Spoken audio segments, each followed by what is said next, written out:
As promised, I'm making another video on how to pronounce band names. The bands I've chosen for today's video are these 10.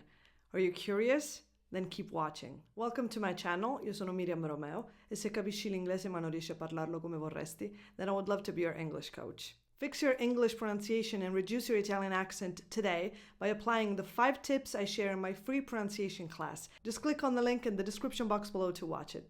Before we get into the names of the bands, I want to start by saying that you can absolutely continue pronouncing them how you're used to if you're talking to another Italian speaker. Because the point is always to understand and be understood when communicating. But if you happen to have a conversation with a non-Italian speaker, then knowing how to pronounce these bands in English will come in handy. Let's start. Number 1. AEROSMITH. AEROSMITH. AEROSMITH. Arrow. So you start with the same vowel that you have in the word bed. AEROSMITH. And then in the second syllable, smith, the vowel is a lax I, as in the word it, and then you finish with a voiceless th, as in the word think. Smith. AEROSMITH. AEROSMITH. Number 2, Oasis. Oasis. In this one, the first 2 vowels, the O and the A, are very defined, as they are in the alphabet. O-A. And so they are 2 defined and separate syllables. Oasis. So this word has 3 syllables. Oasis. And the last vowel, that I between the 2 S's, is a lax I, as in the word it. Oasis. Sis. And the 2 S consonants are both pronounced as voiceless S sounds. Oasis. Oasis. Number 3, the Ramones. The Ramones. So you have the article the, and then Ramones. So the stress goes on the second syllable of this name, mo, on that O. So the first vowel, that A, is not defined at all. It's just a schwa. Ramones. Can you hear it? Ramones. I'm almost skipping it. Ramones. And then you end with its sound. Ramones. The Ramones. Number 4, the Fab 4, the Beatles. The Beatles. So you have the article, the, with a voiced th, and then you have B with a tense E sound, like in the word eat, Beatles, with a schwa in the middle. So the American pronunciation of this band is the Beatles, where the T sounds more like a D.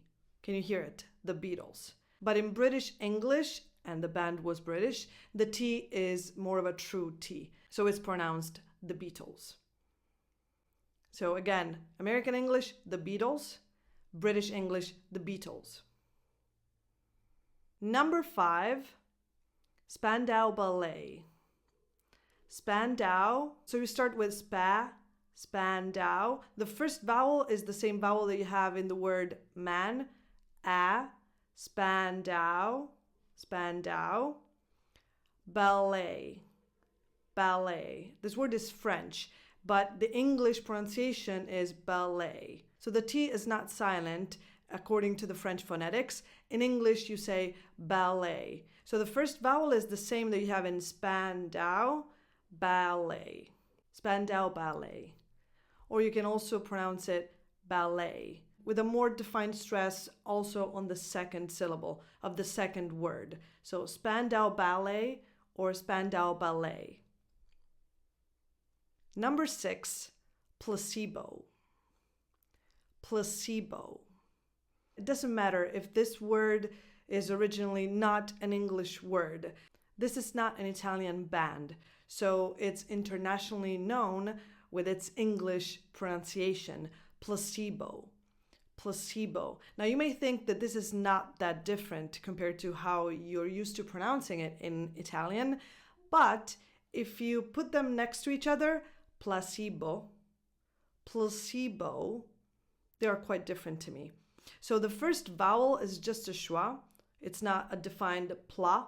It's pl, plus c, because the stress is on that second syllable. So on C, and that's a tense E as in the word eat. So placebo, bow, not bo, bow, placebo, placebo.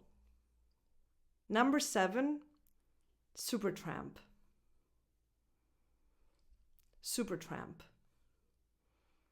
Now this one doesn't seem so hard to pronounce, but the important thing is that you don't mistake the last vowel in the second part, in the second syllable of the word for an A sound. Because if you say SUPERTRAMP, based on how people pronounce this band name in Italian, SUPERTRAMP, you might risk saying SUPERTRAMP, and it's not what you want to say. It's SUPERTRAMP. It's not Trump, it's tramp. A as in the word man, again, a, SUPERTRAMP, SUPERTRAMP, not SUPERTRUMP, SUPERTRAMP. Number 8, Uriah Heap. Uriah Heap. The band took the name from a character in a Charles Dickens novel, David Copperfield. Uriah Heap. Uriah Heap. So you start by saying you, as in you, Uriah, no H sound, and then heap, a strong H sound, and then a tense E, as in the word eat. Uriah Heap. Number 9, Primus. Primus. Pry, so a diphthong, pry, and that's the strong, the defined, stressed syllable. Primus. Mus. That U is not defined, it's just a schwa. So you go from the M to the S directly, and that little extra sound will just come out naturally. Primus. Primus. Now last but certainly not least, because this one has probably been the most requested one, number 10, Evanescence. Evanescence. So I guess the doubt that a lot of people have about this one is where the stress goes. It goes on ne, evanescence, evanescence, like adolescence, luminescence, effervescence, evanescence. So as in the word bed, eva. The second vowel is a schwa, it's not defined, because the stress is on the following syllable. Evane. Again, an sound, like in the word bed, like the first one. Evanescence. Sense. So this last syllable is unstressed, and so the vowel is a schwa. Sense. Evanescence. Evanescence. Did you enjoy today's video? Let me know in the comments below. And also let me know if you have other band names that you can think of that you want me to pronounce for you. Now don't forget to click on the link in the description box below to get your free pronunciation lesson. And if you want to work with me and you would like to have me as your personal English coach, you can contact me at this email address right here. Thank you for watching. I'll see you in the next video. Bye.